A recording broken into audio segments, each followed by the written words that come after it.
లజ్జలు కురిపించారు సీఎం చంద్రబాబు. ఇదే టాపిక్పై మనం పబ్లిక్ పాయింట్లో డిస్కస్ చేద్దాం. మనతో పాటు చర్చలో పాల్గొనడానికి అనలిస్ట్ డాక్టర్ వేణుగోపాల్ రెడ్డి గారు ఉన్నారు.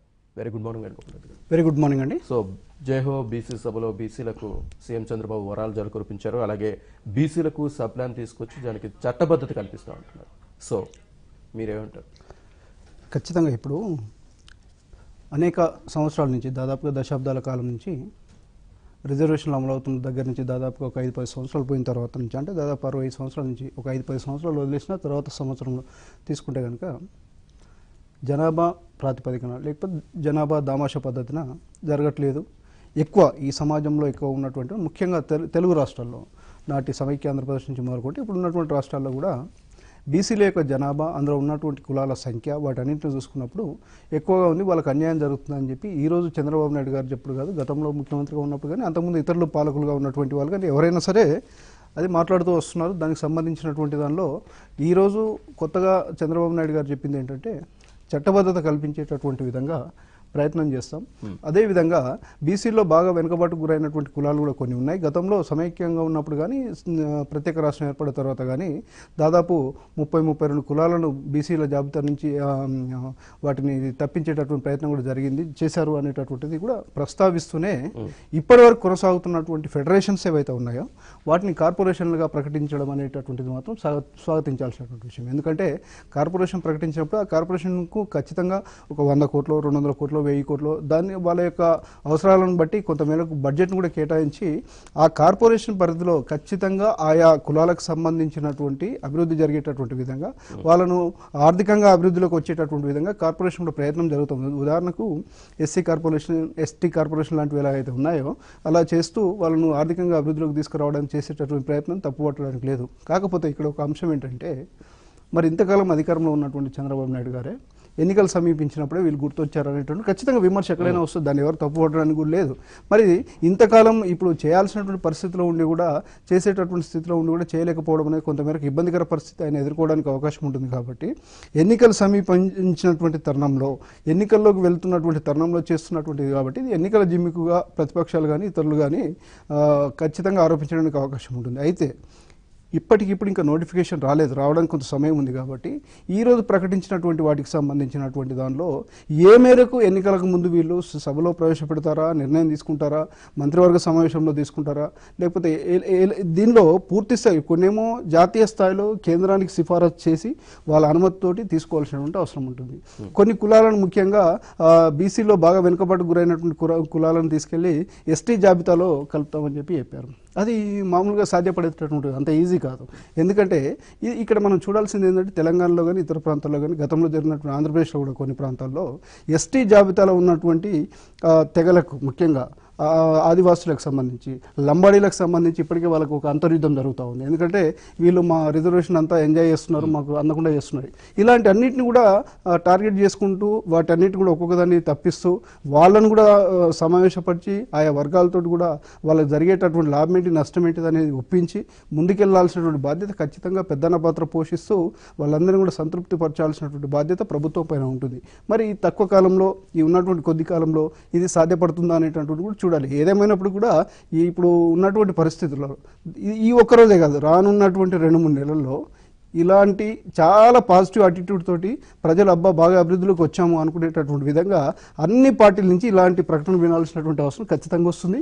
అయితే అమల్లోకి వచ్చేసరికి ఏ మేరకు చిత్తశుద్ధితో వ్యవహరిస్తారు, అన్ని ఎన్నికల్లో ఇచ్చినటువంటి హామీలాగానే ఇది కూడా మిగిలిపోతుంది అనేటటువంటిది మాత్రం కొంతమేరకు ఇబ్బందికరం. రైట్. ఆయా కులాల ప్రతినిధుల వినతి మేరకు కొన్ని ఫెడరేషన్స్ని కార్పొరేషన్స్గా మారుస్తున్నట్లు సీఎం చంద్రబాబు ప్రకటించారు. దీనిపై మీరే ఉంటారు. దీనికి సంబంధించి చర్చ కొనసాగిద్దాం చిన్న విరామం తర్వాత. చూస్తూనే ఉండండి.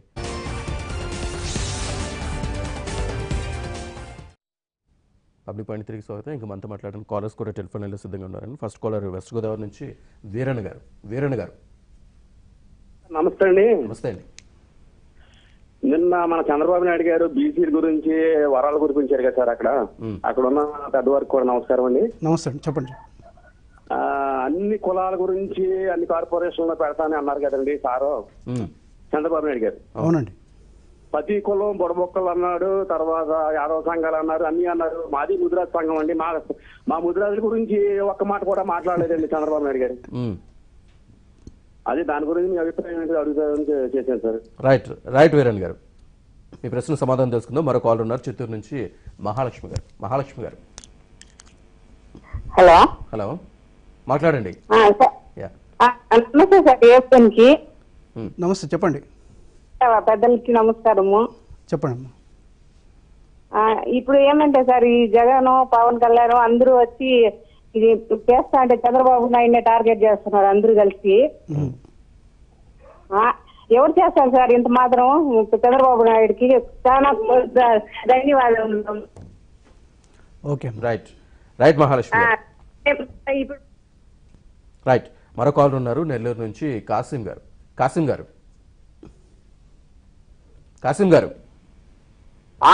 సార్ నమస్కారము. నిన్న చంద్రబాబు ప్రకటించిన వరాల వర్షం నిజంగా కూడా అది పేద ప్రజలకి అందరికి కూడా ఉపయోగకరమేనండి.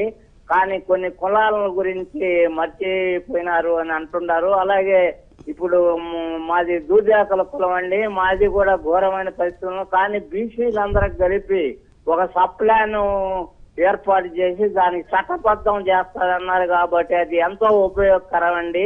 అలాగే ఇప్పుడు ఎలక్షన్స్ వచ్చినాయి చేస్తున్నాడు అనేది కాదండి, తొలుసూరు నుంచి కొత్త రాష్ట్రాన్ని ఒక గాడిలో పెట్టేదానికి ఆయన టైం సరిపోలేదండి. ఇప్పుడు ఒక రకంగా కుదురు పడ్డారు కాబట్టి ఇప్పుడు అన్ని విధాలుగా ప్రజల బాగోగుల గురించి ఆలోచించేదానికి కొంత సమయం దొరికింది కాబట్టి ఈ పరిస్థితుల్లో బీసీలు జనాభాలో 50% ఉన్నారు కాబట్టి వాళ్ళకి ఇవ్వాల్సిన హక్కులు గాని న్యాయపరమైన రావాల్సిన లాభాలు గాని ఇవన్నీ కూడా చంద్రబాబు ఆయన దృష్టిలో పెట్టుకొని ఇన్ని కులాలకు ఇన్ని రకాలుగా వరాలు ప్రకటించడం చాలా హర్షణీయమండి.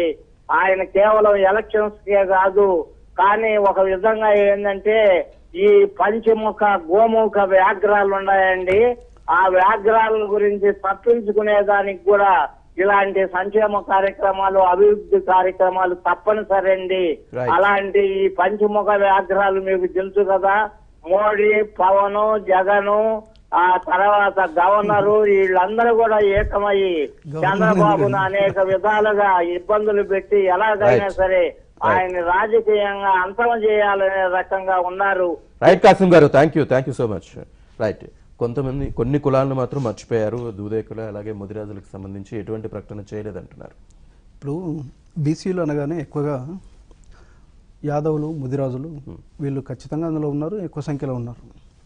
సమస్యలో ఏంటంటే బీసీలో దాదాపుగా 100కు పైన ఉన్నటువంటి కులాల్లో కొన్ని కులాలు మాత్రమే ఈ రిజర్వేషన్ ఫలాలకు సంబంధించి కానీ ఎన్నికల్లో వచ్చేటటువంటి చట్టసభలకు పంపేటటువంటి రిజర్వేషన్ల వ్యవహారంలో కానీ వాళ్ళే డామినేటింగ్గా ఉన్నారు అనేటటువంటిది దేశవ్యాప్తంగా, ఒక ఆంధ్రప్రదేశ్లోనే కాదు తెలంగాణలోనే కాదు దేశవ్యాప్తంగా వస్తున్నటువంటిది. అంటే ఆయా బీసీ జాబితాలో ఉన్నటువంటి కులాల్లో ఇప్పటి వరకు చట్టసభలకు వెళ్ళినటువంటి కులాలు కానీ లేకపోతే రిజర్వేషన్లకు దూరంగా ఉన్నటువంటి కులాలు కానీ మనం చూస్తూ ఉంటాం. ఇందాక మిత్రులు చెప్పారు దూదే కుల అనేది గ్రామీణ ప్రాంతంలో ముస్లిం మైనార్టీ వర్గాలకు సంబంధించినటువంటి దానిలో, అదే కోయకు సంబంధించినటువంటి దానిలో గ్రామీణ ప్రాంతాల్లో ఉండేటటువంటి వాళ్ళు దూదేకులుగా ఉంటారు. వాళ్ళను గతంలో కూడా చూసాం మనం. వాళ్ళకు ఇచ్చినటువంటి దాంట్లో కూడా బీసీఈలో కేటగిరీలో పెట్టిన తర్వాత దాని కోర్టుకు వెళ్ళడం మళ్ళీ వెనక్కి రావడం ఇదంతా జరిగినటువంటి పరిస్థితి.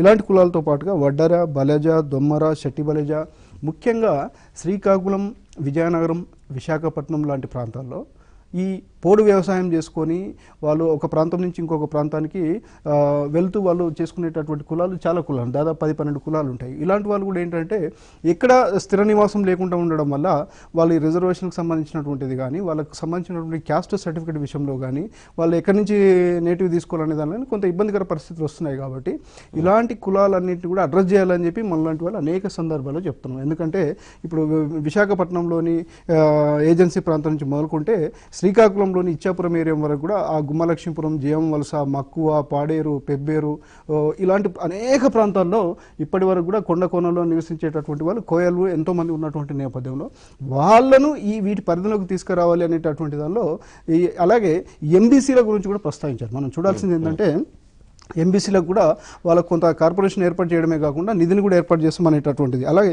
వీరన్న గారు ఇప్పుడు ముదిరాజు లక్ష్మి గారు చెప్పారు, అందరు కూడా మహాలక్ష్మి గారు అనుకుంటాను చెప్పారు, అందరు కూడా చంద్రబాబు నాయుడునే టార్గెట్. అధికారంలో ఉన్నటువంటి వాళ్ళపైన ప్రతిపక్షంలో ఉన్నటువంటి వాళ్ళు కానీ ఎదుటిపక్షంలో ఉన్నటువంటి వాళ్ళు కానీ ఖచ్చితంగా టార్గెట్ చేసి మాట్లాడుతూ ఉంటారు. ఎన్నికలు వచ్చినప్పుడు అధికార పక్షం నుంచి వాళ్ళపైన ఎత్తులు పై ఎత్తులు వెళ్తూ ఉంటాయి, బాణాలు సంధిస్తూనే ఉంటారు, వాళ్ళు ఇటువైపు నుంచి వస్తూనే ఉంటారు.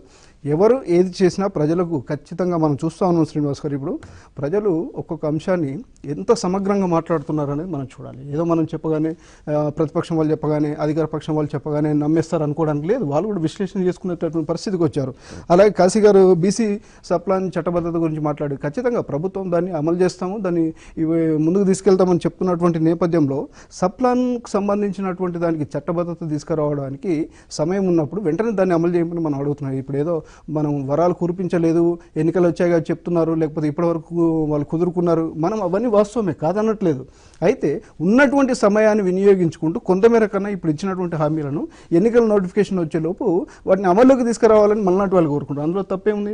మనం ఏమంటారు అంటే ఎన్నికల తర్వాత కొన్ని జరుగుతాయి, ఎన్నికల మేనిఫెస్టోలో పెట్టినాయి, వచ్చేటటువంటి ప్రభుత్వం ఏదైతే వీళ్ళు అధికారంలోకి వస్తే అప్పుడు అమలు చేయడానికి ఉంటుంది. ఈలోపు మీరు అధికారంలో ఉన్నారు కాబట్టి, ప్రతిపక్షంలో లేరు కాబట్టి, అధికారంలో మీరే ఉన్నారు కాబట్టి చిన్న చిన్నవి ఏవైతే మీరు ప్రకటిస్తూ వాటిని వెంటనే తీసుకురండి. అలాగే గొర్రెల పెంపకందారులకు సంబంధించినటువంటిది కానీ, వాళ్ళకి సంబంధించినటువంటి గొర్రెలకు వచ్చేటటువంటి వ్యాధులకు సంబంధించి కానీ, వాటికి ప్రీమియం బీమాకు సంబంధించి అంటే ఈ పశువులు కానీ గొర్రెలు కానీ ఎక్కువ మేరకు కొనుగోలు చేసిన తర్వాత వాటిని సాగుతున్నటువంటి పరిస్థితుల్లో రోగాల బారిన పడి చనిపోయేటటువంటిది వాటిపైన ఆధారపడ్డటువంటి కుటుంబాలు బాగా ఇబ్బందికర పరిస్థితి. ఒక్కొక్కసారి చూస్తూ ఉంటాం మంద కూడా చనిపోతూ దొడ్లలో ఉన్నటువంటి పూర్తి స్థాయిలో చనిపోయి ఆ కుటుంబాలు రోడ్డున పడ్డటువంటి పరిస్థితులు చూస్తూ ఉంటాం. వాళ్ళు కొనుగోలు చేయడానికి అప్లపాలవుతారు. మళ్ళీ బీమా వేయాలంటే అది అంత ఈజీగా వాళ్ళు అంత అవగాహన రాలేదు. మనం ఏం చెప్పాలంటే ఇక్కడ వాళ్ళకి అవగాహన రాలేదు. వాటిని ప్రభుత్వమే బాధ్యత తీసుకొని బీమా చేస్తూ ఉన్నప్పుడు ఇలాంటివి చిన్న చిన్న కార్యక్రమాలు వెంటనే చేస్తే కనుక వాళ్ళకు కూడా కొంత ఉపశమనం కలుగుతుంది. మనం ఒకటే ప్రజల పక్షం, ప్రజలకు 10 రూపాయలు ఉపయోగపడేటటువంటి నిర్ణయాలు పాలకులు ఎవరు తీసుకున్నా స్వాగతిస్తాం.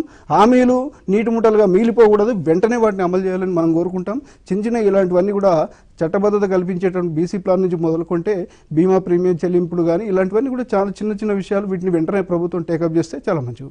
రైట్. కాసిం గారు ఒక కామెంట్ చేస్తారు, పంచముఖాలు జగన్, పవన్, కేసీఆర్, మోదీ అలాగే గవర్నర్ని కూడా యాక్ట్ చేస్తారు. సో వీళ్ళు అడ్డుపడుతున్నారు, ప్రతి పనికి వాళ్ళు అడ్డుపడుతున్నారు అన్నట్టుగా కామెంట్ చేస్తున్నారు. మీరేమంటారు? వీటిని మనము ఎందుకంటే గవర్నర్ గారు వీళ్ళందరినీ లాగడం కూడా మంచిది కాదు. పంచముఖాలు సరే ప్రజలు వాళ్ళు నిర్ణయం తీసుకుంటారు, ఎలాంటి టార్గెట్ చేస్తున్నారు, వీళ్ళపైన ఎలా ఎక్కువ పెడుతున్నారు, పని చేయనిస్తున్నారా చేయనియట్లేదా, ఎక్కడ అడ్డుకుంటారు అనేది వాళ్ళ ప్రజలందరూ తెలిసినటువంటి విషయం. సరే ఏదేమైనప్పుడు కూడా విమర్శ అనేటటువంటిది కానీ లేకపోతే మనల్ని ప్రశ్నించేటటువంటి వాళ్ళు కానీ సమాజంలో ఉంటేనే మంచిదని కూడా పాలకులు గమనించాలి. ఎందుకంటే మనం మాట్లాడేది, మనం తీసుకున్న నిర్ణయం 100% ఉపయోగపడేటటువంటిది అనుకోవడానికి అవకాశం లేదు. అప్పుడప్పుడు మనం ఒక కుటుంబంలో 4-5 ఉన్నటువంటి ఫ్యామిలీలోనే కొన్ని నిర్ణయాలు తీసుకున్నప్పుడు మనమే వెళ్ళి నాన్న ఒకసారి ఆలోచన చేయి, ఇది తప్పేమో ఇది మంచేమో చూడు అన్నప్పుడు అతన్ని నువ్వు నన్ను విమర్శిస్తున్నావు, నువ్వు ప్రతిపక్షం అంటే అట్లా అలాంటివి వస్తూనే ఉంటాయి. అయితే తీసుకునేటటువంటి మంచి నిర్ణయాలను కూడా విమర్శించినప్పుడు ప్రతిపక్షాలు కానీ ఇంకొకరు కానీ మంచి నిర్ణయాలను కూడా విమర్శించినప్పుడు ప్రజలకు చెప్పుకోవాల్సినటువంటి అవసరం ఉంటుంది. ఇప్పుడు ప్రస్తుతం చంద్రబాబు నాయుడు గారు చేస్తున్నది కూడా ఏంటి, వాళ్ళని అడ్డుకుంటున్నటువంటి తరుణంలో ఆయన మంత్రివర్గంలో ఉన్నటువంటి సహచర మంత్రులు కానీ ఎవరైతే మంచి పనులను అడ్డుకుంటున్నారో వాటిని ప్రజలకు తీసుకెళ్తున్నారు. ప్రజలకు బలంగా వెళ్ళినప్పుడు ప్రజలు నిర్ణయం తీసుకుంటారు. అంతేగాని మేము చేసిన దానికి మీరు భజన కొట్టండి అనడానికి అవకాశం లేదు. లేకపోతే మేము చేసిన ప్రతిదాన్ని మీరు విమర్శిస్తున్నారు కాబట్టి ప్రతిపక్షం తప్పు చేస్తుంది అనుకోవడానికి కూడా అవకాశం లేదు. కాబట్టి ఇక్కడ మనం చూడాల్సింది ఏంటంటే ప్రజలకు మెజారిటీ ప్రజలు మనం చూడాల్సింది ఏంటంటే 100% ఎక్కడ కూడా మనం సాటిస్ఫై చేయడానికి అవకాశం లేకపోవచ్చు. మెజారిటీ ప్రజలకు ఉపయోగపడేటటువంటి నిర్ణయాలు ప్రభుత్వాలు తీసుకుంటూనే ఉండాలి. నిర్ణయం తీసుకున్న దానిలో ఏమైనా మంచి చెడులు ఇటు అటుగా ఉంటే పొరపాట్లు జరిగితే ప్రతిపక్షాలు ఎత్తి చూపుతూనే ఉండాలి. అల్టిమేట్గా మనం అందరికి కూడా ఎప్పుడైనా సరే మనం అందరం ఈ వ్యవస్థలో పనిచేస్తున్నటువంటి పాలకులు, ప్రభుత్వంలో ఉన్నటువంటి వాళ్ళందరూ కూడా ప్రతి ఒక్కరు అధికారి కింది స్థాయి నుంచి మొదలుకుంటే గవర్నర్ కాదు రాష్ట్రపతి వరకు కూడా ప్రజలకు జవాబుదారీ అనేది మర్చిపోకూడదు. మనందరం కూడా ప్రజలకు జవాబుదారీగా ఉండాలి, ప్రజలకు ఆన్సర్ చేసేటటువంటి స్థితిలో ఉండాలి. ప్రతిపక్షాలకు మీరు చేయలేకపోవచ్చు. ప్రతిపక్షాలు ఎక్కుపెట్టినటువంటి బాణాలు, అస్త్రాలు ఏవైతే ఉన్నాయో వాటి ఆన్సర్స్ మాత్రం ఖచ్చితంగా ప్రజలకు అర్థమయ్యేటటువంటి విధంగా చెప్పాలి. ప్రజలకు జవాబుదారీగా పాలకులు వెళ్తూ ఉండాలి. అలాంటి పాలకులు అలా ప్రజల్లో ఉన్నటువంటి వాళ్ళు ఖచ్చితంగా తిరిగి అధికారంలోకి రావడానికి అవకాశం ఎక్కువగా ఉంటుంది. దాదాపుగా 8 ఫెడరేషన్స్ ని కార్పొరేషన్స్ గా మారుస్తున్నారు. సో దీంతో ఎటువంటి లబ్ధి పొందే అవకాశం ఉందంటారు? ఇది ఎప్పుడు కార్యాచరణ అంటే కార్యరూపం దాలిస్తే వాళ్ళకి ఎటువంటి బెనిఫిట్స్ ఉండే అవకాశం ఉందంటారు? కష్టం సార్. ఒక 20 జీవాలకు 5,000 చొప్పున అట్లాంటిది ఒక్కొక్కరికి 100 చొప్పున ఉంటాయి సార్. ఇది మాకు చాలా కష్టంగా ఉంది సార్. ఓకే. రైట్ రైట్ మరో కాల్ ఉన్నారు నిడదవోలు నుంచి కుమార్ గారు. సార్ నమస్తే సార్. నమస్తే, మాట్లాడండి. కుమార్ గారు చెప్పండి. నమస్తే సార్. నమస్తే, చెప్పండి కుమార్ గారు. ఇప్పుడు ఎమ్మెల్యే గారి పరిస్థితి ఏమీ బాగాలేదు ఇక్కడ మా నిడదవోలు నియోజకవర్గం. అయినా మళ్ళీ సీట్ ఆయనకే ఇస్తారు అని తెలిసింది. ఆయనేమో లాస్ట్ టైం మాకేం చేయలేదు, సంవత్సరం నుంచి అసలు ఏమీ చేయలేదు. రైట్ యాక్చువల్గా ఎమ్మెల్యే మనం మాట్లాడుకుంటున్న టాపిక్ ఏంటంటే నిన్న చేసిన జైహో బీసీ సదస్సులో ఆయన కురిపించిన వరాల జలకు సంబంధించి మనం టాపిక్ మాట్లాడుతున్నాం. ఖచ్చితంగా మీ సమస్యకు సంబంధించి మాట్లాడదాం, మరో చర్చలో తప్పకుండా మాట్లాడదాం. రైట్, మరో కాల్ ఉన్నారు జోసెఫ్ గారు. చెప్పండి. మాట్లాడండి. మాట్లాడండి జోసెఫ్ గారు, వినిపిస్తుంది, మాట్లాడండి. సార్ ఇప్పుడు చంద్రబాబు నాయుడు గారు బీసీల మీద కొత్తగా వరాలు కురిపించారు, బాగానే ఉంది సార్. వినిపిస్తుందండి? వినిపిస్తుందండి, మాట్లాడండి. మీరు మాట్లాడండి, టీవీ వాల్యూమ్ మ్యూట్ లో పెట్టుకుని మాట్లాడండి.